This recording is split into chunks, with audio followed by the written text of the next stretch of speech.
ಎಲ್ಲ ಸ್ಪರ್ಧಾ ಆಕಾಂಕ್ಷಿಗಳಿಗೆ ನಮಸ್ಕಾರಗಳನ್ನು ಮಾಡುತ್ತಾ ಇಂದು ನಾವು ಮರಾಠರ ಏಳಿಗೆ ಪಾಠದ ಬಗ್ಗೆ ಅಧ್ಯಯನ ಮಾಡೋಣ. ಪ್ರಿಯ ವಿದ್ಯಾರ್ಥಿಗಳೇ, ನೋಡ್ರಿ, ಮರಾಠ ಸಾಮ್ರಾಜ್ಯ ಅಂತಂದ್ರೂ ಕೂಡ ತಪ್ಪಾಗಪ್ಲೇ ಇಲ್ಲ. ಮರಾಠರ ಸ್ಥಾಪಕ ಯಾರು, ಯಾವಾಗ ಸ್ಥಾಪನೆ ಆಯಿತು, ಅವರ ಯಾರ್ಯಾರು ಮುಂದೆ ಯಾವ ಥರ ಬೆಳವಣಿಗೆ ಆಯಿತು, ಮರಾಠರಲ್ಲಿ ಪೇಶ್ವೆಗಳು ಅಂತ ಕಿಸಿ ಬರ್ತಾರೆ, ಅವ್ರ ಬಗ್ಗೆ ಹಂತವಾಗಿ ಏನು ಮಾಡೋರು ಪ್ರಿಯ ವಿದ್ಯಾರ್ಥಿಗಳು ಅಂತ ಕೇಳಿದಾಗ ನೋಡುತ್ತಾ ಹೋಗೋಣ. ಓಕೆ, ನೋಡ್ರಿ ಪ್ರಿಯ ವಿದ್ಯಾರ್ಥಿಗಳೇ, ಮರಾಠರ ಸ್ಥಾಪಕ ಯಾರಪ್ಪ ಅಂತ ಕಿಸಿ ಗೊತ್ತಾಗ ನಮಗೆಲ್ಲ ಗೊತ್ತಿರ್ತಕ್ಕಂಥ ವ್ಯಕ್ತಿ ಯಾರಪ್ಪ ಅಂತಂದ್ರ ಶಿವಾಜಿ. ನೆನಪಿಡಿಗ ವಿದ್ಯಾರ್ಥಿಗಳೇ, ಬಹಳ ಮಹತ್ವ ಪಡೆದಂತ ಒಂದು ವಿಷಯ ಇದು. ಮರಾಠರ ಏಳಿಗೆ, ಮರಾಠರ ಸಾಮ್ರಾಜ್ಯದ ಸ್ಥಾಪಕ ಯಾರಪ್ಪ ಅಂದ್ರೆ ಶಿವಾಜಿ. ನೋಡ್ರಿ, ಶಿವಾಜಿ ಅಂತ ಕೇಳಿದಾಗ ಶಿವಾಜಿಯ ತಂದೆ ಹೆಸರು ಗೊತ್ತಿರಬೇಕು. ಏನಪ್ಪ ಅಂತ ಕೇಳಿದಾಗ ಶಹಾಜಿ ಭೋಸ್ಲೆ. ಮತ್ತು ನೋಡ್ರಿ, ಇಲ್ಲಿ ಬರ್ತೀನಿ, ತಂದೆ ಹೆಸರು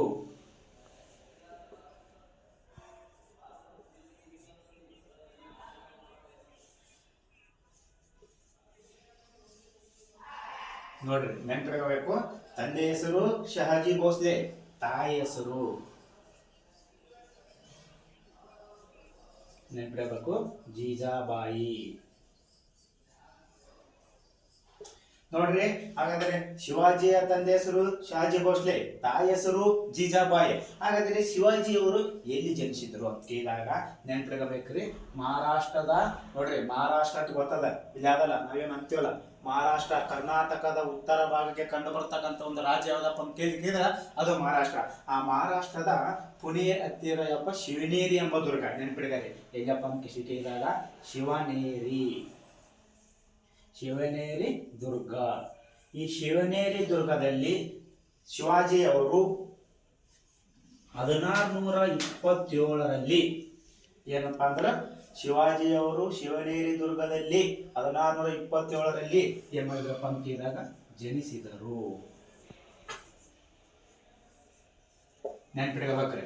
ನೋಡ್ರಿ, ಶಿವಾಜಿಯ ತಂದೆ ಹೆಸರು ಶಹಾಜಿ ಭೋಸ್ಲೆ, ತಾಯಿ ಹೆಸರು ಜೀಜಾಬಾಯಿ. ಶಿವಾಜಿಯವರು ಶಿವನೇರಿ ದುರ್ಗದಲ್ಲಿ 1627ರಂದು ಜನಿಸಿದರು.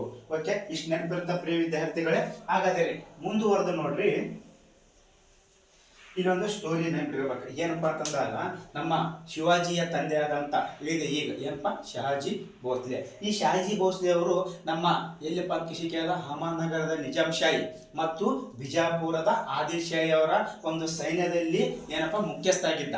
ಈತ ಮುಖ್ಯಸ್ಥನಾಗಿದ್ದಾಗ ಆ ಬಿಜಾಪುರದ ಆದಿಲ್ ಶಾಹಿ ಮತ್ತು ನಮ್ಮ ಅಹಮದ್ನಗರ ನಿಜಾಂ ಶಾಹಿ ಏನ್ ಮಾಡ್ತಾರಪ್ಪ, ಜಹಾಗೀರು ರೂಪದಲ್ಲಿ ಅಂದ್ರೆ ಒಂದೆರಡು ಪ್ರದೇಶಗಳು ಕೊಡ್ತಾರೆ. ಯಾರಿಗೆ ಅಂತ ಕೇಳಿದಾಗ ನಮ್ಮ ಶಿವಾಜಿಯ ತಂದೆ ಯಾರಿಗೆ ಶಹಾಜಿ ಭೋಸ್ಲೆ ಕೊಡ್ತಾರೆ. ಯಾವ ಪ್ರದೇಶಪ್ಪ ಅಂತ ಕಿಸಿ ಕೇಳಿದಾಗ ನೋಡ್ರಿ, ಒಂದ್ ಏನಪ್ಪ ಅಂತ ಕಿಸಿ ಕೇಳಿದಾಗ ಪುಣೆ. ನೆನ್ಪಿಟ್ಕೋಬೇಕು, ಒಂದ್ ಏನಪ್ಪ ಅಂತ ಕಿಸಿ ಕೇಳಿದಾಗ ಪುಣೆ, ಹೌದಾ? ಇನ್ನೊಂದು ಯಾವ್ದಪ್ಪ ಅಂತ ಕಿಸಿ ಕೇಳಿದಾಗ ಬೆಂಗಳೂರು. ನೋಡ್ರಿ ನೆನ್ಪಿಡ್ತಾರೆ. ನೋಡಿ, ಶಹಾಜಿ ಭೋಸ್ಲೆ ಅವರು ಬಿಜಾಪುರದ ಆದಿಲ್ ಶಾಹಿ ಸೈನ್ಯದಲ್ಲಿದ್ದಾಗ ಆತನಿಗೆ ಜಹಾಗೀರು ರೂಪದಲ್ಲಿ ಒಂದು ಪುಣೆಯನ್ನು ಬಿಟ್ಟುಕೊಟ್ಟಿದ್ರು, ಮತ್ತೊಂದು ಬೆಂಗಳೂರನ್ನು ಬಿಟ್ಟುಕೊಟ್ಟಿದ್ರು. ಆಗ ಶಿವಾಜಿ ನೋಡ್ರಿ ಪುಣೆಯಲ್ಲೇ ಏನಪ್ಪಾ ಅಂತಂದಾಗ ತನ್ನ ತಾಯಿಯಾದಂತ ಜೀಜಾಬಾಯಿಯ ಜೊತೆಯಲ್ಲಿ ಏನ್ ಮಾಡ್ತಾನಪ್ಪ ಅಂತಂದ್ರ ಬಾಲ್ಯದ ಜೀವನ ಕಳಿತಾನೆ. ಆದ್ರೆ ತಂದೆ ಆದಂತ ಶಹಾಜಿ ಭೋಸ್ಲೆ ಅವರು ಬೆಂಗಳೂರು ಕಡೆ ಹೋಗಿರ್ತಾರೆ. ಅಂದ್ರೆ ಅಲ್ಲಿಯನ್ನು ನಿರ್ವಹಣೆ ಮಾಡ್ತಾರೆ, ಅಲ್ಲಿಯನ್ನು ಆಳ್ಕೆ ಮಾಡ್ತಾ ಇರ್ತಾನೆ. ನೋಡು, ತನ್ನ ಸಣ್ಣವಿರುವಾಗ ಅಂದ್ರೆ ಚಿಕ್ಕವನಿರುವಾಗ ಯಾರಪ್ಪ ಅಂತ ಕಿಸಿ ಕೇಳಿದಾಗ ಶಿವಾಜಿ ಅವರು ತನ್ನ ತಾಯಿಯಾದಂತ ಜೀಜಾಬಾಯಿಯವರ ಜೊತೆ ಕೂಡಿ ಏನಪ್ಪ ಅಂತಂದಾಗ ನೋಡು, ತನ್ನ ತಾಯಿ ಜೀಜಾಬಾಯಿ ಶಿವಾಜಿ ಚಿಕ್ಕವನಿರುವಾಗಲೇ ನೋಡ್ರಿ ಅಂದ ನಂತರ ಬೆಳೆಯುವ ಸಿರಿ ಮೊಳಕೆಯಲ್ಲಿ ನೋಡು ಅಂತ. ಅದರ ಸಲುವಾಗಿ ಶಿವಾಜಿ ಚಿಕ್ಕವನಾಗಿರುವಾಗಲೇ ತನ್ನ ತಾಯಿಯಾದಂತ ಜೀಜಾಬಾಯಿಯವರು ರಾಮಾಯಣ, ಮಹಾಭಾರತ ಮತ್ತು ಭಗವದ್ಗೀತೆ ಹೀಗೆ ಹಲವಾರು ನೀತಿ ಕಥೆಗಳು ಕೂಡ ಏನಪ್ಪಾ ಅಂತಂದ್ರೆ ಹೇಳಿಕೆಸಿಗಿ ಶಿವಾಜಿಗೆ ಒಬ್ಬ ಅತ್ಯುತ್ತಮ ವ್ಯಕ್ತಿಯಾಗಿ ಬೆಳೆಯುವಲ್ಲಿ ಬಹಳಷ್ಟು ಪ್ರಮುಖ ಪಾತ್ರ ವಹಿಸಿದ ಒಬ್ಬ ಮಹಿಳೆ ಯಾರಪ್ಪ ಅಂತಂದ್ರೆ ಶಿವಾಜಿಯ ತಾಯಿ, ಹೌದಾ?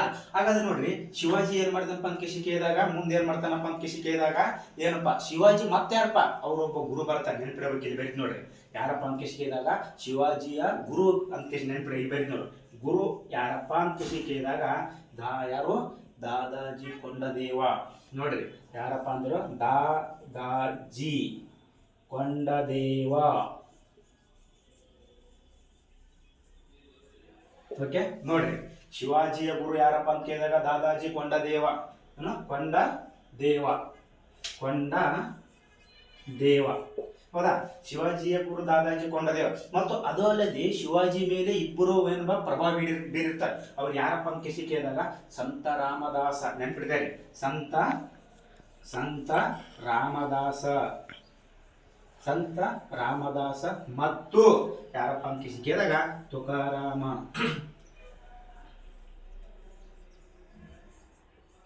ನೋಡ್ರಿ ನೆನ್ಪಿಡಿದಾರೆ ಪ್ರಿಯ ವಿದ್ಯಾರ್ಥಿಗಳೇ, ಶಿವಾಜಿಯ ಗುರು ಯಾರಂತ ಕೇಳಿದಾಗ ದಾದಾಜಿ ಕೊಂಡದೇವ. ಹೌದಾ. ಶಿವಾಜಿಯ ಮೇಲೆ ಪ್ರಭಾವ ಬೀರಿದ ಇಬ್ಬರು ಆಧ್ಯಾತ್ಮಿಕ ಗುರು ಅಥವಾ ಇತರ ಸಂತರ ಯಾರಪ್ಪ ಅಂತ ಕೇಳಿದಾಗ ಸಂತ ರಾಮದಾಸ ಮತ್ತು ತುಕಾರಾಮ. ಓಕೆ, ಇಷ್ಟು ನೆನ್ಪಿರ್ತಾ. ಓಕೆ, ಹಾಗಾದ್ರೆ ಮುಂದಕ್ಕೆ ಹೋಗ್ರಿ. ನೋಡ್ರಿಪ್ಪ ಅಂತ ಕೇಳಿದಾಗ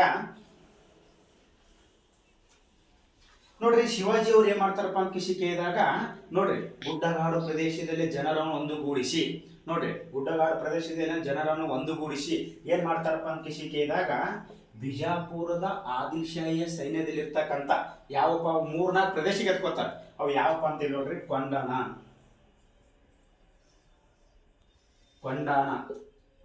ಮತ್ತಿನ್ನೊಂದು ಚಿಕಾಣ, ಮತ್ತಿನ್ನೊಂದು ಬರುತ್ತೆ ಯಾವ್ದಪ್ಪ ಅಂದ್ರೆ ಪುರಂದರ.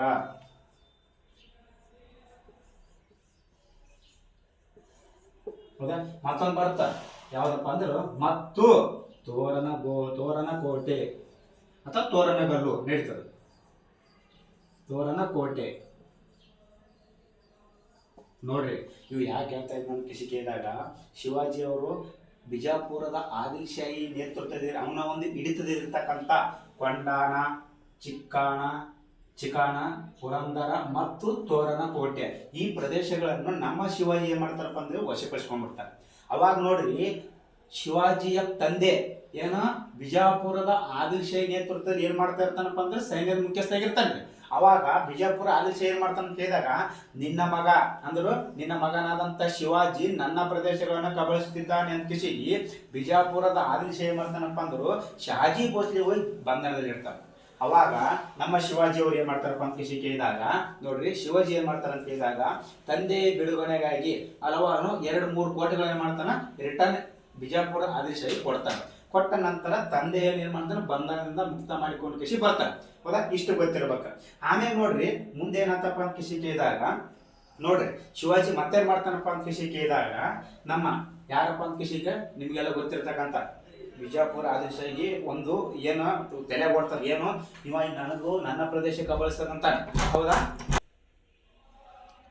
ನೋಡ್ರಿ ನಾ ಹೇಳಿದೆ ನೋಡ್ರಿ ಶಿವಾಜಿಯನ್ನು ಏನ್ ಮಾಡ್ತಾನಪ್ಪ ಆತ ಹಿಂಗೆ ಬಿಟ್ರು ಶಿವಾಜಿ ನನಗ್ ಮುಂದೆ ಕುತ್ತು ತರ್ತಾನ, ನನಗ್ ಮುಂದೆ ಏನ್ ಮಾಡ್ತಾನ ಏನಾದ್ರೂ ಮಾಡಬಹುದು ಎಂಬ ಉದ್ದೇಶದಿಂದಾಗಿ ಬಿಜಾಪುರದ ಆದಿಲ್ಶಾಹಿ ಏನ್ ಮಾಡ್ತಾನಪ್ಪ ಅಂತ ಕೇಳಿದಾಗ ಯಾರಿಗಪ್ಪ ಅಂತ ಕೇಳಿದಾಗ ಅಫ್ಜಲ್ ಖಾನ್. ನಾವು ನೀವೆಲ್ಲ ಕೇಳ್ತಕ್ಕಂಥ ವ್ಯಕ್ತಿ, ದೈತ್ಯಾಕಾರದ ವ್ಯಕ್ತಿ, 6 ಅಡಿ ಕಟ್ಟೋಟಂಕ ಆ ತರ ಒಬ್ಬ ವ್ಯಕ್ತಿ ಯಾರಪ್ಪ ಅಂತ ಕೇಳಿದಾಗ ಅಫ್ಜಲ್ ಖಾನ್. ನೆನ್ಪಿಡಿದ್ದಾರೆ ಅಫ್ಜಲ್ ಖಾನ್.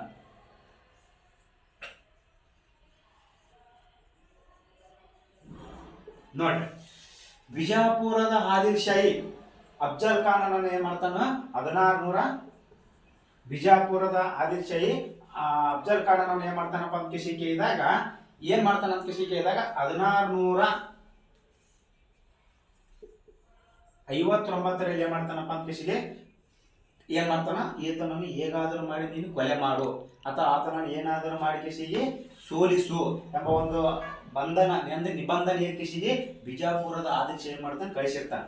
ಅವಾಗ ಅಫ್ಜಲ್ ಖಾನ್ ಏನ್ ಮಾಡ್ತಾನಪ್ಪ ಅಂತ ಕೇಳಿದಾಗ ನೋಡ್ರಿ ಮೊದಲು ಗುರುವಿನ ಮೇಲೆ ಬಹಳಷ್ಟು ಏನು ಭಕ್ತಿ ಇರ್ತಿತ್ತು. ಈ ಉದಾಹರಣೆ ನಾನು ಒಬ್ಬ ವ್ಯಕ್ತಿ, ನನ್ನ ಗುರುಗಳು ಯಾರು ಏನಾದ್ರು ಅಂದ್ರೆ ನಾ ಮಾತನ್ನು ಏನ್ ಮಾಡ್ತೀವಿ ಚಾಚು ತಪ್ಪದೇ ಪಾಲಿಸ್ತೀವಿ. ಹೌದಾ. ಅದೇ ತರವಾಗಿ ಈ ಅಫ್ಜಲ್ ಖಾನ್ ಏನ್ ಮಾಡ್ತಾನಪ್ಪ ಅಂತಂದಾಗ ಅಫ್ಜಲ್ ಖಾನ್ ಗುರು ಬಲ್ಲಿ ಈತ ಹೋಗಿರ್ತಾನೆ, ಅಂದ್ರೆ ತನ್ನ ಗುರು ಬಳಿ ಹೋಗ್ತಾನೆ. ಅಫ್ಜಲ್ ಖಾನ್ ತನ್ನ ಗುರು ಬಳಿ ಹೋಗ್ತಾನೆ. ಹೋಗಿ ಏನ್ ಹೇಳ್ತಾನ ಅಂತ ಕೇಳಿದಾಗ ನೋಡ್ರಿ ಗುರುಗಳೇ ನಾನು ಏನ್ ಮಾಡ್ತಿದ್ದೇನಪ್ಪ ಅಂದ್ರೆ ಶಿವಾಜಿ ಜೊತೆ ಇದ್ದುಕೊಂತೀನಿ, ಅದಕ್ಕಾಗಿ ನೀ ನಮಗ ಆಶೀರ್ವಾದ ನೀಡ್ರಿ ಅಂತ ಕೇಳಿದಾಗ ಅಫ್ಜಲ್ ಖಾನ್ ಗುರು ಹೇಳ್ತಾನೆ. ನೋಡ್ರಿ ಏನ್ ಹೇಳ್ತಾನಪ್ಪ ಅಂತಂದಾಗ ಅಫ್ಜಲ್ ಖಾನ್ ಗುರು ಏನ್ ಹೇಳ್ತಾನ ಅಂತ ಕೇಳಿದಾಗ ಬಾಣ ಬಿಡ್ಬೇಕ. ಅಫ್ಜಲ್ ಖಾನ್ಗೆ ಹೇಳ್ತಾನೆ ಏನಂತಾನು, ನೀನು ಶಿವಾಜಿ ಜೊತೆ ಇದ್ದಕ್ಕೂ ಹೊಂಟ್ರು ಮರಳಿ ಬರುವ ಕ್ಷಣಗಳೇ ಕಾಣುತ್ತಿಲ್ಲ ಅಂತ ಹೇಳ್ತಾನೆ. ಅಂದ್ರೆ ಏನರ್ಥ, ನೀ ಮರಳಿ ಬರುವ ಏನಪ್ಪಾ ಅಂತಂದ್ರೆ ಕ್ಷಣ ಇಲ್ಲ, ಅಂದ್ರೆ ನೀ ಅಲ್ಲೇ ನಿಧನ ಆಗೋ ಒಂದು ಸಂಭವ ಅದು ಅಂತ ಮಾತನ್ನು ಅಫ್ಜಲ್ ಖಾನ್ ಗುರು ಅಫ್ಜಲ್ ಖಾನ್ಗೆ ಹೇಳ್ತಾನೆ. ಅವಾಗ ಅಫ್ಜಲ್ ಖಾನ್ ಏನ್ ಮಾಡ್ತಾನೆ, ಇನ್ನೊಬ್ಬರು ನೀವು ಆದ್ರೆ ಏನ್ ಮಾಡ್ತೀವಿ, ಇವಾಗ ಗುರು ಹಿಂಗೆ ಏನಂತ ಗುರುಗೆ ಕೊಲೆ ಮಾಡಿ ಹೋಗ್ತೀವಿ ನಾವು. ಆದ್ರೆ ಗುರುವಿನ ಮೇಲೆ ಅಪಾರವಾದ ಭಕ್ತಿ ಇತ್ತು ಆತನಂತ. ನೋಡು ಈತ ಏನ್ ಮಾಡ್ತಾನ, ಹೌದಾನಂತ ಹೇಳಿ ನಾವೊಂದು ವೇಳೆ ನಿಧನರಾದರು ನನ್ನ ಮಡದಿಯರಿಗೆ ಯಾರು ಅವರಿಗೆ ಇದು ಮಾಡ್ಬೇಕಪ್ಪ ಅಂತ ಕೇಳಿ ಅದಕ್ಕಾಗಿ ತನ್ನ 60 ಮಡದಿಯರನ್ನು ಒಂದೇ ಬಾವಿಯಲ್ಲಿ ನೂಕಿ ಅವರನ್ನು ನಿಧಾನ ಮಾಡಿ ಸಮಾಧಿ ಕಟ್ಟಿ ಶಿವಾಜಿ ಜೊತೆ ಯುದ್ಧಕ್ಕೆ ಹೋಗ್ತಾನೆ. ಇದು ಗೊತ್ತಿರ್ಬೇಕು ನಿಮ್ಗೆ, ಹೌದಾ? ಅಫ್ಜಲ್ ಖಾನ್ ಶಿವಾಜಿ ಜೊತೆ ಯುದ್ಧಕ್ಕೆ ಹೋದ.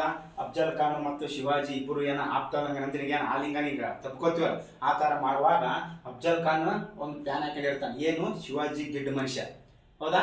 ಅಫ್ಜಲ್ ಖಾನ್ ದೈತ್ಯಕಾರದ 6 ಅಡಿ ಕಟ್ಟೋಟ, ಹೌದಾ? ಶಿವಾಜಿ ಹಿಂಗ ತಪ್ಕೊಂಡಾಗ ಹಿಂಗ ಏನ್ ಮಾಡ್ಬೇಕು, ಶಿವಾಜಿಗೆ ಅವಾಗೇನ ಏನ್ ಮಾಡ್ಬೇಕಂತ ಕೇಳಿದಾಗ ಒಂಥರ ಈಗ ಈಗಿಸಿ ಅಲ್ಲೇ ನಿಧಾನ ಮಾಡ್ಬೇಕಂತ ಅವ್ನು ಪ್ಲಾನ್ ಹಾಕೊಂಡಿರ್ತಾನೆ. ಆದಾಗ ನಮ್ಮ ಶಿವಾಜಿ ಮುಂದಾಲೋಚನೆ ಬಹಳಷ್ಟು ನೈತಿಕ ಚಾಣಕ್ಯತನ ಹೊಂದಿರ್ತಕ್ಕಂಥ ವ್ಯಕ್ತಿ ಇವೇನ್ ಮಾಡಿರ್ತಾನ, ವ್ಯಾಘ್ರನ ಕಾಯ್ಕೊಂಡು ಹೋಗಿರ್ತಾನೆ. ನೆನ್ಪಿಡ್ತಾರೆ, ವ್ಯಾಘ್ರನಕ ಅಂತಂದ್ರೆ ನೆನ್ಪಿರ್ಬೇಕು.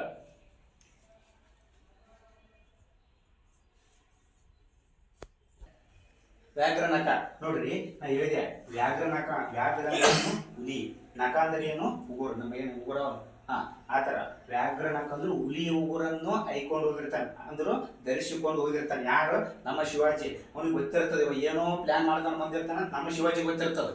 ಅದ್ರ ಸಲುವಾಗಿ ಶಿವಾಜಿ ಮತ್ತು ಅಫ್ಜಲ್ ಖಾನ್ ಇಬ್ಬರಿಗೆ ಆಲಿಂಗನ ಇದು ಮಾಡುವಾಗ ಶಿವಾಜಿ ಗೊತ್ತಾಗ್ಬಿಡ್ತೀವಿ, ಏನೋ ನಾನು ಬಿಗಿಯಾಗಿರ್ತಾನಲ್ಲ ಅಂತ. ಅವಾಗ ಶಿವಾಜಿ ಏನ್ ಮಾಡ್ತಾನ, ಅಫ್ಜಲ್ ಖಾನ್ ಹೊಟ್ಟೆ ಏನ್ ಮಾಡ್ತಾನ, ಬಗಿತಾನೆ. ಅಂದ್ರ ಅವತನನ್ನು ಅಫ್ಜಲ್ ಖಾನನನ್ನು ನಮ್ಮ ವ್ಯಾಘ್ರನಕ ಒಂದು ಹುಲಿ ಉಗುರನ್ನು ಧರಿಸಿಕೊಂಡು ಶಿವಾಜಿ ಏನ್ ಮಾಡ್ತಾನ, ಅವತನನ್ನು ನಿಧಾನ ಮಾಡ್ತಾನೆ, ಹೌದಾ? ಈತನನ್ನು ನಿಧಾನ ಮಾಡಿದ ಸುದ್ದಿ ಮೊಘಲರ ಪ್ರಸಿದ್ಧ ಅರಸ, ಮೊಘಲರ ಕೊನೆಯ ಪ್ರಸಿದ್ಧ ಅರಸ ಯಾರಪ್ಪ ಅಂತಂದಾಗ ಔರಂಗಜೇಬನ್ ಗೊತ್ತಾಗ್ಬಿಡ್ತದೆ. ಏನ ಈತ ಅಫ್ಜಲ್ ಖಾನನ್ನು ದೈತ್ಯಾಕಾರದ ವ್ಯಕ್ತಿ, ಆ ದೈತ್ಯಾಕಾರದ ವ್ಯಕ್ತಿಯನ್ನು ಶಿವಾಜಿ ಕೊಂಡನಂತ ಗಿಡ್ಡ ವ್ಯಕ್ತಿ. ಈತನ ಒಂದಾನೊಂದ್ ದಿವಸ ನನಗೂ ಕೂಡ ಕೂತು ತರ್ತಾನಿವ, ಯಾರು? ಶಿವಾಜಿ. ಅದ್ರ ಸಲುವಾಗಿ ಔರಂಗಜೇಬ ಏನ್ ಮಾಡ್ತಾನ, ಈ ಶಿವಾಜಿನ ಹೇಗಾದ್ರೂ ಮಾಡಿ ನಿಯಂತ್ರಣದಲ್ಲಿಡಬೇಕು, ಹೇಗಾದ್ರೂ ಮಾಡಿ ಆತನನ್ನು ನಿಧಾನ ಕೊಲೆ ಮಾಡಬೇಕು ಎಂಬ ಒಂದು ಏನ್ಬಿಟ್ಟು ಒಳಸಂಚು ಕೂಡಿರ್ತಾನೆ. ಅದ್ರ ಸಲುವಾಗಿ ನೆನ್ಪಿಡ್ಗಾರೆ, ಅದ್ರ ಸಲುವಾಗಿ ಏನ್ ಮಾಡ್ತಾನಪ್ಪ ಅಂತ ಕೇಳಿದಾಗ ನೋಡ್ರಿ, ಔರಂಗಜೇಬ ನೆನ್ಪಿಡ್ರಿ ಫಸ್ಟ್ ಯಾರಪ್ಪ ಅಂತ ಕೇಳಿದಾಗ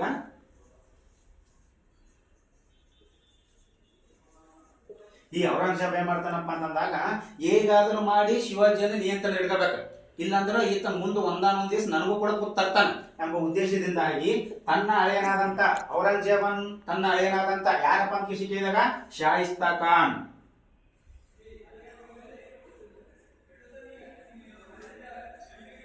ನೋಡ್ರಿ ಔರಂಗಜೇಬ್ ಏನ್ ಮಾಡಿರ್ತಾನ ಗೊತ್ತಾ, ಈ ಶಾಯಿಸ್ತಾ ಖಾನ್ ಅನ್ನು ಏನ್ ಮಾಡ್ತಾನಂದ್ರೆ ದಕ್ಕನಿನ ರಾಜ್ಯಪಾಲನಾಗಿ ನೇಮಕ ಮಾಡಿರ್ತಾನೆ. ನೋಡ್ರಿ ಏನಾದ್ರೆ ಇಲ್ಲಿಂದ ಕೆಳಗೆ ನರ್ಮದೇನಿ ಕೆಳಗಿರ್ತೀವಲ್ಲ, ಈ ದಕ್ಕನಿನ ರಾಜ್ಯಪಾಲನ ನೇಮಕ ಮಾಡಿರ್ತಾನೆ. ಯಾಕಂದ್ರೆ ಉತ್ತರ ಭಾರತದಲ್ಲಿ ಔರಂಗಜೇಬ್ ಆಳ್ಕೆ ಮಾಡ್ತಾ ಇರ್ತಾನೆ. ಅದಕ್ಕಾಗಿ ನೋಡು ಔರಂಗಜೇಬ್ ಮೊದಲೊಂದು ಮಾತು ಹೇಳ್ತಾನ, ದಕ್ಕನಿನ ಪ್ರದೇಶ ದಕ್ಕನಿನ ಪ್ರದೇಶ 6 ಜೇನಿನ ಭೂಮಿ ಅಂತ ಕರೆದಿರ್ತಾನೆ. ಯಾರು? ಔರಂಗಜೇಬ್. ನೆನ್ಪಿಡ್ತಾರೆ, ಔರಂಗಜೇಬ ನಮ್ಮ ದಕ್ಕನಿನ ಭೂಮಿಯನ್ನು 6 ಜೇನಿನ ಭೂಮಿ ಅಂತ ಕರೆದಿರ್ತಾನೆ. ಅದೇನೇ ಔರಂಗಜೇಬ. ನೋಡ್ರಿ ಇದೇ ಔರಂಗಜೇಬಗೆ ನಮ್ಮ ಶಿವಾಜಿ ಏನಂತ ವಿರುದ್ಧ ಆಗಿರ್ತಾನಲ್ಲ, ಮುಂದೊಂದ್ ದಿವಸ ಏನಂತ ಗೊತ್ತಾ, ನಿಮ್ಗೆ ಗೊತ್ತಿರ್ತದ. ಏನು? ದಕ್ಕನಿನ ಹುಣ್ಣು ನನ್ನನ್ನು ನಾಶ ಮಾಡಿತ್ತು ಅಂದ್ರೆ ಶಿವಾಜಿಯನ್ನು ಪೂರ್ತಿ ಹೇಳ್ತಾನೆ. ಔರಂಗಜೇಬ ಹೇಳ್ತಾನ, ಮೊದಲು 6 ಜೇನಿನ ಭೂಮಿ ಅಂತ ಕರೆದಿರ್ತಾನೆ, ತಾನೇ ಕರೆದಿರ್ತಾನೆ. 6 ಜೇನಿನ ಭೂಮಿ ಅಂತ ದಕ್ಕನ್ ಪ್ರದೇಶ ಕರೆದಿರ್ತಾನ. ಮುಂದೆ ಶಿವಾಜಿ ವಿರೋಧ ಆಗಿ ಶಿವಾಜಿ ಈತನನ್ನು ಇದು ಮಾಡ್ತಾನಲ್ಲ, ಅದಕ್ಕೆ ಹೇಳ್ತಾನ ದಕ್ಕನಿನ ಹುಣ್ಣು ನನ್ನನ್ನು ನಾಶ ಮಾಡಿತು ಎಂಬ ಮಾತನ್ನು ಔರಂಗಜೇಬ ಶಿವಾಜಿಯನ್ನು ಕುರಿತು ಹೇಳುತ್ತಾನೆ, ಹೌದಾ? ನೋಡ್ರಿ ಈತನನ್ನು ಹೇಗಾದ್ರೂ ಮಾಡಿ ಬಂಧನದಲ್ಲಿ ನಿಯಂತ್ರಣದಲ್ಲಿ ಇಟ್ಕೋಬೇಕೆಂಬ ಉದ್ದೇಶದಿಂದಾಗಿ ತನ್ನ ಅಳಿಯ, ನೋಡ್ರಿ ಶಾಯಿಸ್ತಾ ಖಾನ್ ಬೇರೆ ಯಾರಲ್ಲ, ಶಿವಾಜಿ ಔರಂಗಜೇಬನ ಅಳಿಯ. ನೆನ್ಪಿಡ್ಗಾರೆ, ಯಾರಪ್ಪ ಅಂತಂದ್ರೆ ಅಳಿಯ. ಈ ಅಳಿಯನನ್ನು ಶಾಯಿಸ್ತಾ ಖಾನ್ಗೆ ಶಿವಾಜಿಗೆ ಏನಾದ್ರೂ ಮಾಡಿ ಕೊಲೆ ಮಾಡಬಾ ಅಂತ ಶಾಯಿಸ್ತಾ ಖಾನ್ ಕಳಿಸ್ತಾನೆ. ಫಸ್ಟ್ ಯಾರು? ಔರಂಗಜೇಬ್ ಕಳಿಸ್ತಾನೆ. ನೋಡಿ ನೆನ್ಪಿಡ್ರಿ, ಏನು? ಔರಂಗಜೇಬ ಹೇಗಾದ್ರೂ ಮಾಡಿ ಶಿವಾಜಿಗೆ ನಿಯಂತ್ರಣದಲ್ಲಿ ಇಡಬೇಕು, ಆತನನ್ನು ಹೇಗಾದ್ರೂ ಮಾಡಿ ಕೊಲೆ ಮಾಡಬೇಕು. ಯಾಕಪ್ಪ ಈ ಮಾತು? ನೋಡು, ಔರಂಗಜೇಬನ್ ತಂಟೆಗೆ ಹೋಗಿಲ್ಲ ನಮ್ಮ ಶಿವಾಜಿ, ಹೋಗಿಲ್ಲ. ಆದ್ರೂ ಕೂಡ ದೈತ್ಯಾಕಾರದ ಒಬ್ಬ ವ್ಯಕ್ತಿ ಯಾರಪ್ಪ ಅಂತ ಕೇಳಿದ ಅಫ್ಜಲ್ ಖಾನ್ಗೆ ಕೊಲೆ ಮಾಡ್ಯಾನ ಅಂದ್ರೆ ಇವ ಮುಂದೆ ನನಗೊಂದಿನ ಕೂತ್ ತರ್ತಾನಿವ ಎಂಬ ಉದ್ದೇಶದಿಂದಾಗಿ ಔರಂಗಜೇಬ್ ಏನ್ ಮಾಡ್ತಾನೋ, ತನ್ನ ಹಳೆಯನಾದಂತ ಶಾಯಿಸ್ತಾ ಖಾನನನ್ನು ಕಳಿಸ್ತಾನೆ. ಮೊದಲು ಶಾಯಿಸ್ತಾ ಖಾನಿಗೆ ಕಳಿಸಿದಾಗ ನೋಡು, ಶಾಯಿಸ್ತಾ ಖಾನ್ ಏನ್ ಮಾಡ್ತಾನಪ್ಪ ಅಂದ್ರೆ ಪುಣೆಯ ಸಮೀಪ ಬಂದು, ಯಾಕಂದ್ರೆ ಪುಣೆ ಎಂಬುದು ಶಿವಾಜಿ ಅವರ ಹೆಡ್ ಕ್ವಾರ್ಟರ್ ಆಗಿರ್ತದೆ, ಅದೊಂದು ಮೇನ್ ಪ್ರಮುಖ ಕೇಂದ್ರ ಆಗಿತ್ತು ಅವ್ರದ್ದು. ಆ ಪುಣೆ ಹತ್ತಿರ ಬಂದು ಏನಪ್ಪಾ ಒಂದು ಗುಡಾರದಲ್ಲಿ ಸ್ಥಾಪನೆ ಮಾಡಿ ಗುಡಾರಲ್ಲಿ ಇರ್ತಾನೆ ಯಾರು ಈ ಶಾಯಿಸ್ತಾ ಖಾನ್. ಇದು ನಮ್ಮ ಶಿವಾಜಿ ಗೊತ್ತಿತ್ತು ಏನು ಈತ ಇಲ್ಲಿ ಬಂದಾನಂದ್ರು ಏನೋ ಒಂದು ಕಾರಣ ಇಟ್ಕೊಂಡೆ ಬಂದಿರ್ತಾನ ಎಂಬ ಉದ್ದೇಶದಿಂದಾಗಿ ಶಾಯಿಸ್ತಾ ಖಾನ್ ಇಲ್ಲಿ ಬಂದಾನ ಅಂತ ಅವ್ನು ಗೊತ್ತಿತ್ತು. ಅದ್ರ ಸಲುವಾಗಿ ನಮ್ಮ ಶಿವಾಜಿ ಏನ್ ಮಾಡ್ತಾನ ಮೊದಲು ಏನಂತಾರಲ್ಲ ಪ್ರತ್ಯಕ್ಷವಾಗಿ ಕಂಡವರು ಪರೀಕ್ಷಿಸಿ ನೋಡ್ಬೇಕಂತ. ಅದಕ್ಕಾಗಿ ಇದು ಬಂದ್ರು ಗೊತ್ತಿತ್ತು ಅವನಿಗೆ ಸುಮ್ಮಿದ್ದ. ಅದಕ್ಕಾಗಿ ಒಂದ್ ದಿವಸ ರಾತ್ರಿ ಏನ್ ಮಾಡ್ತಾನಪ್ಪ ನಮ್ಮ ಶಿವಾಜಿ ಮಹಾರಾಜ್ ಕೇಳಿದಾಗ ಮದುಮಕ್ಕಳ ವೇಷದಲ್ಲಿ ಎಲ್ಲರೂ ಪುರುಷರು ಏನ್ ಮಾಡ್ತಾರಪ್ಪ ಅಂದ್ರು ಸೀರೆಯನ್ನು ಧರಿಸಿಕೊಂಡು ನೆನ್ಪಿಡಿಗಾರೆ ಎಲ್ಲರೂ ಮದುಮಕ್ಕಳು ಮದುವೆ ಓದ್ತಾರಲ್ಲ ಹೆಂಗ್ ಓದ್ತಾರೆ ಮಕ್ಕಳು ನಾವು ನೀವು ಬರೀ ನಿಂತಿರ ಆ ತರವಾಗಿ ಎಲ್ಲರೂ ಕೂಡ ಏನ್ ನೋಡ್ರಿ ಶಿವಾಜಿ ಮತ್ತು ತನ್ನ ಸೈನ್ಯದ ಎಲ್ಲ ಸೈನ್ಯರು ಎಲ್ಲ ಸೈನಿಕರು ಕೂಡಿ ಮದುಮಕ್ಕಳ ವೇಷದಲ್ಲಿ ಹೋಗಿ ಈ ಶಾಯಿಸ್ತಾ ಖಾನನ ಬಿಡಾರ ಮೇಲೆ ಹೋಗಿ ಬೆಂಕಿ ಹಚ್ತಾರೆ. ಬೆಂಕಿ ಹಚ್ಚಿ ಈ ಶಾಯಿಸ್ತಾ ಖಾನನಲ್ಲ ಈ ಶಾಯಿಸ್ತಾ ಖಾನನ ಬೆರಳನ್ನು ಕತ್ತರಿಸ್ತಾರೆ ನಮ್ಮ ಶಿವಾಜಿ ಮಹಾರಾಜ್ ಅವರು. ಶಾಯಿಸ್ತಾ ಖಾನನ ಬೆರಳನ್ನು ಕತ್ತರಿಸಿ ಕಳಿಸ್ತಾನೆ. ಅದಕ್ಕಾಗಿ ಇದು ಹೋಗಿ ಔರಂಗಜೇಬ ಮುಡಿಸ್ತಾನೆ ಸುದ್ದಿ. ನೋಡ್ರಿ ಶಿವಾಜಿ ಸಾಮಾನ್ಯ ವ್ಯಕ್ತಿ ಅಲ್ಲ, ಆತನು ನನ್ನ ಕೈ ಬೆರಳನ್ನು ಕತ್ತರಿಸಿ ಕಳಿಸ್ಯಾನ ಅಂತ ಕೃಷಿಗೆ ಔರಂಗಜೇಬ ಹೇಳ್ತಾನೆ. ಅವಾಗ ಔರಂಗಜೇಬ ಕೆಂಡಮಂಡಲ ಏನ್ ಮಾಡ್ಬೇಕಪ್ಪ ಇವನಿಗೆ ಏನಾದ್ರೂ ಮಾಡಿ ನಿಯಂತ್ರಣ ಇಟ್ಕೋಬೇಕು, ಇಲ್ಲಕಂದ್ರೆ ಮುಂದೊಂದ್ ದಿವಸ ನಾನು ಭಾಳ ಇಡೀ ಮೊಘಲ ಸಾಮ್ರಾಜ್ಯಕ್ಕೆ ಕುತ್ತು ತರ್ತಾನಿವ ಎಂಬ ಒಂದು ಪ್ಲಾನ್ ಅನ್ನ ಔರಂಗಜೇಬ ಗೊತ್ತಿತ್ತು. ಅದ್ರ ಸಲುವಾಗಿ ನೋಡ್ರಿ ಹೇಗಾದ್ರೂ ಮಾಡಿ ನಿಯಂತ್ರಣ ಇಟ್ಕೋಬೇಕೆಂಬ ಉದ್ದೇಶ ಸಲುವಾಗಿ ಔರಂಗಜೇಬ ಏನ್ ಮಾಡ್ತಾನಪ್ಪ ಮತ್ತೊಬ್ಬ ವ್ಯಕ್ತಿಯನ್ನು ಕಳಿಸ್ತಾನ. ನೆನ್ಪಿಡಿಗಾರೆ ಯಾರಪ್ಪ ಅಂತಾನು 1663ರಲ್ಲಿ ನೆನ್ಪಿಡಿಗಾರೆ 1663ರಲ್ಲಿ ಔರಂಗಜೇಬ ಮತ್ತೊಬ್ಬ ವ್ಯಕ್ತಿಯನ್ನು ಕಳಿಸ್ತಾನೆ. ಯಾಕೋ ಶಿವಾಜಿಯನ್ನು ನಿಯಂತ್ರಣ ಹಿಡಿದ ಸಲುವಾಗಿ. ಯಾರಿಗೆ ಕಳಿಸ್ತಾನಪ್ಪ ಅಂತ ಕೇಳಿ ನೆನ್ಪಿಡ್ಬೇಕು, ಜೈಸಿಂಗ. ನೆನ್ಪಿಡಿಗಾರೆ ಯಾರಿಗೆ ಕಳಿಸ್ತಾನಪ್ಪ ಅಂತ ಕೇಳಿದಾಗ ಜೈಸಿಂಗ. ನೋಡ್ರಿ ಈ ಜೈಸಿಂಗ ಬೇರೆ ಯಾರಲ್ಲ, ಜೈಸಿಂಗ ಮತ್ತು ಶಿವಾಜಿ ಬಹಳ ಆಪ್ತ ಸ್ನೇಹಿತರು. ಆದ್ರೂ ಕೂಡ ಈತನ ಔರಂಗಜೇಬನ ವಿರೋಧಿ ಅಂದ್ರೆ ಔರಂಗಜೇಬನ್ ಸಲುವಾಗಿ ಅವನ ಪರ್ಪೋಸ್ ಬಂದಿರ್ತಾನಲ್ಲ ಯುದ್ಧದಲ್ಲಿ ಯುದ್ಧ ಮಾಡಲೇಬೇಕಾಗಿದೆ ಈಗ ಯಾರ ರೀತಿ ಶಿವಾಜಿ ಜೊತೆ. ಅದಕ್ಕಾಗಿ ಜೈಸಿಂಗ್ ಏನ್ ಮಾಡ್ತಾನಪ್ಪ ಅಂತಂದಾಗ ಶಿವಾಜಿ ಏನ್ ಪ್ರದೇಶಗಳು ಏನ್ ಗೆದ್ಕೊಂಡಿರ್ತಾನಲ್ಲ ಪುರಂದರ ಮತ್ತು ತೋರಣಗಲ್ಲು ಹೀಗೆ ಮತ್ತೆ ಇವೇನಂದ್ರಲ್ಲ ಪುರಂದರ ತೋರಣಗಲ್ಲು ಈ ಎಲ್ಲಾ ಪ್ರದೇಶಗಳನ್ನು ನಮ್ಮ ಜೈಸಿಂಗ್ ಏನ್ ಮಾಡ್ಕೊಂಡ್ ಬರ್ತಾನೆ ಗೆದ್ಕೊಂಡ್ ಬರ್ತಾನೆ. ಯಾಕಂದಾಗ ಶಿವಾಜಿ ಎಷ್ಟು ಪ್ರಬಲ ಆಗಿರ್ತಾನೋ ಅದರಂಗೆ ಜೈಸಿಂಗ್ ಕೂಡ ಪ್ರಬಲ ಆಗಿರ್ತಾನೆ. ಅದಕ್ಕಾಗಿ ಜೈಸಿಂಗು ಎಲ್ಲ ಹಲವಾರು ಪ್ರದೇಶ ಗೆದ್ಕೊಂಡು ಬಂದಾಗ ನಮ್ಮ ಶಿವಾಜಿ ಮಹಾರಾಜ ಏನ್ ಮಾಡ್ತಾನಪ್ಪ ಅಂದ್ರ ಈ ಜೈಸಿಂಗ್ ಜೊತೆ ನೋಡ್ರಿ ನಮ್ಮ ಶಿವಾಜಿ ಮಹಾರಾಜ ಮತ್ತು ಜೈಸಿಂಗ್ ಮಧ್ಯೆ ಒಂದು ಒಪ್ಪಂದ ಆಗ್ತದ. ನೋಡಿ ಈ ತರ ಇದೆ ಅಂದ್ರೆ ಒಪ್ಪಂದ ಆಗ್ತಾನೆ. ಯಾವ ಒಪ್ಪಂದ ಅಂತ ಕೇಳಿದಾಗ ಪುರಂದರ ಒಪ್ಪಂದ ಆಗ್ತದ್ರಿ. ಜೈಸಿಂಗ ಮತ್ತು ಶಿವಾಜಿ ಮಧ್ಯೆ ಯಾವಾಗೈತ ಅಂತ ನೆನ್ಪಿಡ್ಬೇಕ್ರಿ 1665 ನೆನ್ಪಿಡಿಗಾರೆ. ಜೈಸಿಂಗ ಮತ್ತು ಶಿವಾಜಿ ಮಧ್ಯೆ ಪುರಂದರ ಒಪ್ಪಂದ ಆಗ್ತದೆ. ಯಾವ ವರ್ಷ ಆತಪ್ಪ ಅಂತ ಕೇಳಿದ 1665ರಲ್ಲಿ ಆಗ್ತದೆ. ಹೌದಾ ನೆನ್ಪಿಡ್ಬೇಕು. ಈಗ ನೋಡ್ರಿ ಜೈಸಿಂಗ್ನ ಹೇಳಿದೆ ಮೊದಲೇ ಜೈಸಿಂಗು ಶಿವಾಜಿ ಇಬ್ಬರು ಆಪ್ತ ಸ್ನೇಹಿತರು. ಈ ಜೈಸಿಂಗ್ ಹೇಳ್ತಾನ ಶಿವಾಜಿಗೆ ಹೇಳ್ತಾನ ಏನ್ ಹೇಳ್ತಾನ ಈಗ ಶಿವಾಜಿ ನೋಡು ಈ ಪುರಂದರ ಒಪ್ಪಂದಂತೆ 23 ಕೋಟೆಗಳನ್ನು ಔರಂಗಜೇಬನ ಆಸ್ಥಾನ ಬಿಟ್ಕೊಡ್ತಾನ. ಯಾಕಂದ್ರೆ ಯುದ್ಧದಲ್ಲಿ ಸೋತಾನೆ ಇಲ್ಲಿ 23 ಕೋಟೆಗಳನ್ನು ಬಿಟ್ಕೊಡ್ತಾನೋ. ಕೇವಲ ನೆನ್ಪಿಡಿದ್ದಾರೆ ಕೇವಲ 12 ಕೋಟೆಗಳು ಮಾತ್ರ ಶಿವಾಜಿ ಹತ್ತಿರ ಓದಿರ್ತಾವ. ಅದಕ್ಕಾಗಿ ಶಿವಾಜಿ ಏನ್ ಮಾಡ್ತಾನಪ್ಪ ಅಂತಂದ್ರೆ ಪುರಂದರ ಒಪ್ಪಂದದಲ್ಲಿ 23 ಕೋಟಿಗಳನ್ನು ಬಿಟ್ಕೊಟ್ಟಿರ್ತಾನೆ, ಕೇವಲ 12 ಕೋಟಿಗಳನ್ನು ತನ್ನ ಹತ್ರ ಇಟ್ಕೊಂಡಿರ್ತಾನ. ಅವಾಗ ಜೈಸಿಂಗ್ ಒಂದು ಮಾತು ಹೇಳ್ತಾನೆ ಶಿವಾಜಿಗೆ. ಏನ್ ಹೇಳ್ತಾನ ಇಬ್ಬರು ಸ್ನೇಹಿತರಲ್ಲ ಜೈಸಿಂಗ್ ಹೇಳ್ತಾನೆ ಒಮ್ಮೆ ಆದರೂ ನೀನು ಯಾರು ಹೇಳ್ತಾರೆ ಜೈಸಿಂಗ್ ಹೇಳ್ತಾನೆ ನಾ ಹೇಳಲ್ಲ ಏನ್ ಹೇಳ್ತಾನ ಜೈಸಿಂಗ್ ಒಮ್ಮೆ ಆದರೂ ನೀನು ನನ್ನ ರಾಜನಾದಂತ ಇವನ್ ರಾಜ ಯಾರು ಇರ್ತಾನೆ ಔರಂಗಜೇಬ್ ಇರ್ತಾನೆ ಹೌದಾ, ಒಮ್ಮೆ ಆದರೂ ನೀನು ನನ್ನ ರಾಜನ ಆಸ್ಥಾನಕ್ಕೆ ಭೇಟಿ ಕೊಡ್ತೀಯಾ ಅಂತ ಕೇಳಿಸಿ ಶಿವಾಜಿ ಕೇಳ್ತಾನೆ ಜೈಸಿಂಗ್.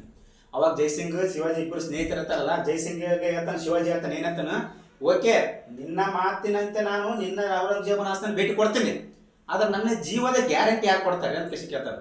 ಹೌದಲ್ರಿ, ಈಗ ನಿನ್ನ ನಂಬಿ ನಾನು ಹೋದ್ನಪ್ಪ ಅಲ್ಲಿ ಔರಂಗಜೇಬ್ ನನಗೆ ಏನೋ ಮಾಡಿನಪ್ಪ ಅಂತ ನನ್ನ ಜೀವದ ಗ್ಯಾರಂಟಿ ಯಾರು ಕೊಡ್ತಾರೆ ನನಗಂತ ಕೇಳಿದಾಗ ಜೈಸಿಂಗ್ ಹೇಳ್ತಾನ ನಿನ್ನ ಜೀವದ ಗ್ಯಾರಂಟಿ ನಾ ಕೊಡ್ತೀನಿ, ನಿನಗೆ ಒಂದೇ ಏನಾದ್ರೆ ಅದು ನನ್ನ ಭರವಸೆ ನನ್ನ ನಂಬಿಕೆ ಮೇಲೆ ಅಂತ ಹೇಳ್ತಾನೆ. ಅದಕ್ಕಾಗಿ ಜೈಸಿಂಗ್ನ ನಂಬಿಕೆಯಂತೆ ಶಿವಾಜಿ ಏನ್ ಮಾಡ್ತಾನಂದ್ರೆ ಶಿವಾಜಿ ಮತ್ತು ತನ್ನ ಮಗ ಯಾರ ಸಂಭಾಜಿ, ಶಿವಾಜಿ ಮತ್ತು ಸಂಭಾಜಿ ಇಬ್ಬರು ಕೂಡಿಕೊಂಡು ತನ್ನ ಎಲ್ಲಾ ಸಮಸ್ತ ರಾಜ್ಯ ಏನಿರ್ತ ತನ್ನ ರಾಜ್ಯ ಮರಾಠ ಸಾಮ್ರಾಜ್ಯದ ಸಮಸ್ತ ಆಡಳಿತವನ್ನು ತನ್ನ ತಾಯಿಯಾದಂತ ಶಿವಾಜಿಯ ತಾಯಿ ಯಾರು ಜೀಜಾಬಾಯಿ, ಆ ಜೀಜಾಬಾಯಿಗೆ ಒಪ್ಪಿಸಿ ಏನ್ ಮಾಡ್ತಾನ ಔರಂಗಜೇಬನ ಆಸ್ಥಾನಕ್ಕೆ ಹೋಗ್ತಾನೆ. ನೆನ್ಪಿಡಿ ಔರಂಗಜೇಬನ ಆಸ್ಥಾನಕ್ಕೆ ಹೋಗ್ತಾನ. ಔರಂಗಜೇಬನ ಆಸ್ಥಾನಕ್ಕೆ ಹೋದಾಗ ಔರಂಗಜೇಬ ಈ ಶಿವಾಜಿಗೆ ಯಾವ ತರ ನೋಡ್ಬೇಕು, ಈಗ ಒಬ್ಬ ರಾಜ ನೀನು ಒಬ್ಬ ರಾಜ ಮತ್ತೊಬ್ಬ ರಾಜನ ಯಾವ ತರ ಗಣತೆ ಗೌರವ ನೋಡ್ಬೇಕು ಹಂಗೆ ನೋಡ್ಬೇಕು. ಆದ್ರೆ ಶಿವಾಜಿ ನೋಡು ಶಿವಾಜಿ ಔರಂಗಜೇಬ್ ಆಸ್ಥಾನಕ್ಕೆ ಹೋಗ್ಲೇಬೇಕಂತ ನೀವು ಇದ್ದಿದ್ದಿಲ್ಲ, ಆದರೂ ಜೈಸಿಂಗನ ಒಂದು ನಂಬಿಕೆ ಏನು ಮಾತು ಕೊಟ್ಟನಲ್ಲ ಅದ್ರ ಸಲ ಓದಿರ್ತಾನೆ. ಶಿವಾಜಿಗೆ ನಮ್ಮ ಔರಂಗಜೇಬ್ ಏನ್ ಮಾಡ್ತಾನ, ಏನು ಪಾದರಕ್ಷೆಗಳು ಬಿಟ್ಟಿರ್ತೇವ ಅಂತ ಒಂದು ಸ್ಥಾನದಲ್ಲಿ ಹೋಗಿಸಿ ನಮ್ಮ ಶಿವಾಜಿ ನಿಲ್ಲಿಸ್ತಾನೆ. ಬಹಳಷ್ಟು ಅವಮಾನ ಮಾಡಿಬಿಡ್ತಾನೆ ಶಿವಾಜಿ. ಅದಲ್ಲದೆ ಶಿವಾಜಿ ಏನ್ ಮಾಡ್ತಾನೆ, ಬಂಧನದಲ್ಲಿ ಇಡ್ತಾನೆ. ಬಂಧನದಲ್ಲಿ ಇಟ್ಟಾಗ ಶಿವಾಜಿಗೆ ಏನಂತಪ್ಪ ಅಂತ ಕೇಳಿದಾಗ ಅನಾರೋಗ್ಯ ಆರೋಗ್ಯದಲ್ಲಿ ಏರ್ಪೇರ್ ಆಗಿಬಿಡ್ತದೆ. ಅದರ ಸಲುವಾಗಿ ನೋಡಿ ಕೇಳಿ, ಅದರ ಸಲುವಾಗಿ ಏನಪ್ಪಾ ಅಂತ ಕೇಳಿದಾಗ ಶಿವಾಜಿಯನ್ನು ಕೇಳ್ರಿ ಹೇಳಿದೆ, ಶಿವಾಜಿಯನ್ನು ಹೋಗಿ ಒಂದು ಏನು ಪಾದರಕ್ಷೆ ನಿಲ್ಲಿಸುವ ಒಂದು ಸ್ಥಳದಲ್ಲಿ ಹೋಗಿ ನಮ್ಮ ಯಾರು ಔರಂಗಜೇಬ್ ನಿಲ್ಲಿಸಿದ, ಶಿವಾಜಿ ಬಹಳಷ್ಟು ಅವಮಾನವಾಯ್ತು.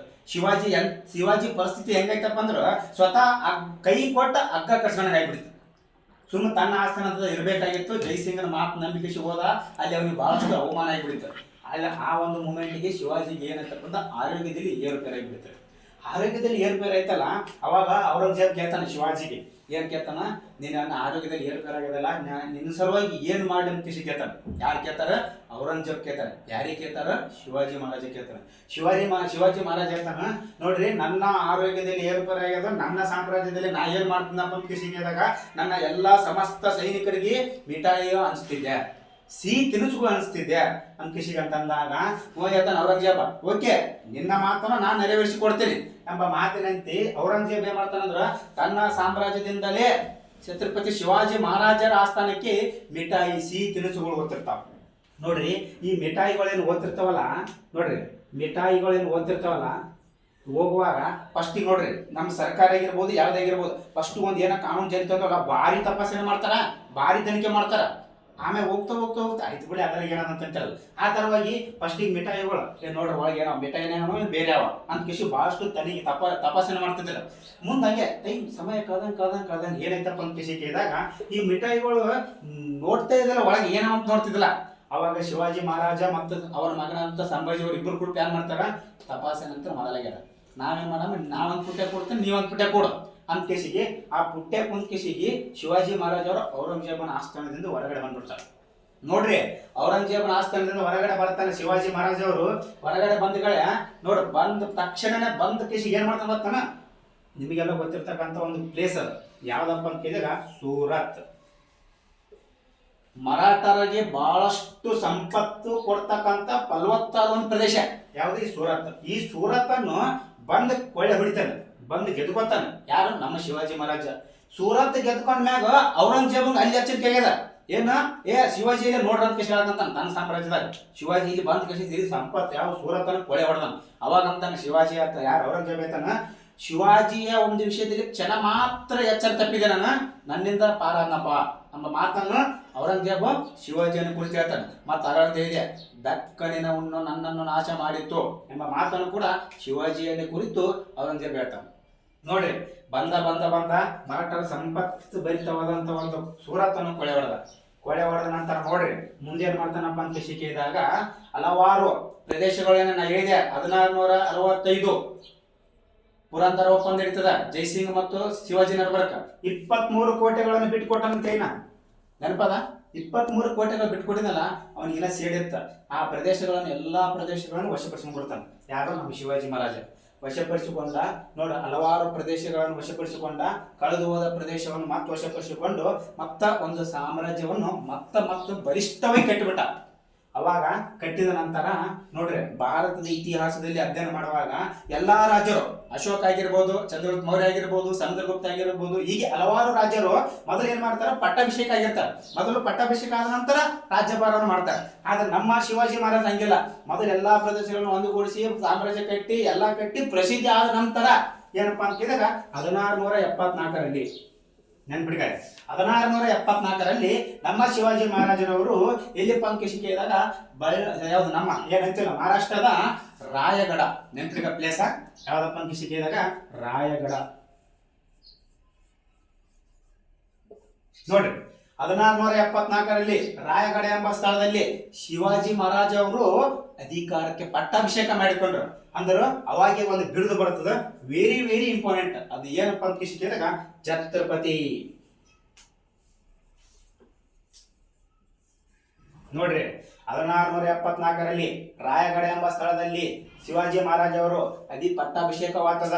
ಆ ಯಾವ ಒಂದು ಬಿರುದಿನೊಂದಿಗೆ ಅಧಿಕಾರಕ್ಕೆ ಬಂದರಪ್ಪ ಅಂತ ಕೇಳಿದಾಗ ಛತ್ರಪತಿ ಎಂಬ ಒಂದು ಬಿರುದಿನೊಂದಿಗೆ ಅಧಿಕಾರಕ್ಕೆ ಬಂದರು. ನೋಡ್ರಿ, ಇಷ್ಟೆಲ್ಲ ನಮ್ಮ ಶಿವಾಜಿ ಮಹಾರಾಜ್ ಅವರ ಬಗ್ಗೆ ಇನ್ಫಾರ್ಮೇಶನ್. ಮತ್ತೇನಪ್ಪ ಅಂತ ಕೇಳಿದಾಗ ಶಿವಾಜಿ ಮಹಾರಾಜರ ಬಗ್ಗೆ ಸ್ವಲ್ಪ ಒಂದೆರಡು ಏನು GK ಲೆವೆಲ್ ಏನಪ್ಪಾ ಅಂತಂದಾಗ ಶಿವಾಜಿ ಮಹಾರಾಜ ಅವರ ಒಂದು ಶಿವಾಜಿ ಅವರ ಕುದುರೆ ಹೆಸರೇನಿತ್ತಪ್ಪ ಅಂತ ಕೇಳಿದಾಗ ಬಸಂತಿ ಅಂತ ಕೇಳಿತ್ತು. ಹೌದಾ? ಮತ್ತು ನೋಡ್ರಿ, ಶಿವಾಜಿ ಮಹಾರಾಜ ಅವರು ಹಲವಾರು ಪ್ರದೇಶದ ಮೇಲೆ ದಾಳಿ ಮಾಡಿದಾಗ ಕೋಟೆಗಳ ನೆಪಲು ಒಂದು ಉಡ ಬಸ್ತಿದ್ರ, ಅದಕ್ಕೆ ಯಕ್ಷಂತಿ ಅಂತ ಕರಿತಿದ್ರ. ಹೌದಾ? ಹೀಗೆ ನೋಡ್ರಿ, ದಕ್ಕನಿನ ಹುಣ್ಣು ನನ್ನನ್ನ ನಾಶ ಮಾಡಿತ್ತು ಅಂತೂ ಔರಂಗಜೇಬ ಯಾರನ್ನು ಕುರಿತು ಹೇಳ್ತಾನಪ್ಪ ಅಂತ ಕೇಳಿದಾಗ ಶಿವಾಜಿ ಮಹಾರಾಜರನ್ನು ಕುರಿತು ಹೇಳ್ತಾನೆ. ಹೌದಾ? ಇದು ನಾವು ಇವತ್ತು ಈ ಮರಾಠರ ಶಿವಾಜಿಯವರ ಒಂದು ಬಾಲ್ಯದ ಜೀವನ ಮತ್ತು ಅವರ ಸೈನಿಕ ಸಾಧನೆಗಳ ಬಗ್ಗೆ ಅಧ್ಯಯನ ಮಾಡಿವಿ. ಇದರ ಮುಂದುವರೆದ ಮರಾಠರ ಒಂದು ಆಡಳಿತ ಯಾವ ತರ ಇತ್ತಪ್ಪ ಅದರ ಬಗ್ಗೆ ಇನ್ನು ಮುಂದಿನ ತರಗತಿಯಲ್ಲಿ ಅಥವಾ ಮುಂದಿನ ಒಂದು ಅವಧಿಯಲ್ಲಿ ಏನ್ ಮಾಡೋಣಪ್ಪ ಅಂದ್ರೆ ಅಧ್ಯಯನ ಮಾಡೋಣ. ಅದಲ್ಲದೆ ನಾನು ಹೇಳಿದ ಈ ಒಂದು ಮರಾಠರ ಪಾಠದ ಬಗ್ಗೆ ನಿಮಗೂ ಅರ್ಥವಾದರೆ ನಮ್ಮ ಚಾನಲ್ ಸಿದ್ದಣ್ಣ ಪೂಜಾರಿ, ಹೌದಾ, ಸಬ್ಸ್ಕ್ರೈಬ್ ಮಾಡಿ, ಲೈಕ್ ಮಾಡಿ ಎಂಬ ಮಾತನ್ನು ನಾನು ನಿಮಗೆ ತಿಳಿಯಪಡಿಸುತ್ತಾ ಇಲ್ಲಿಗೆ ನನ್ನ ತರಗತಿಯನ್ನು ಮುಕ್ತಾಯಗೊಳಿಸುತ್ತೇನೆ. ಎಲ್ಲರಿಗೂ ನಮಸ್ಕಾರಗಳು.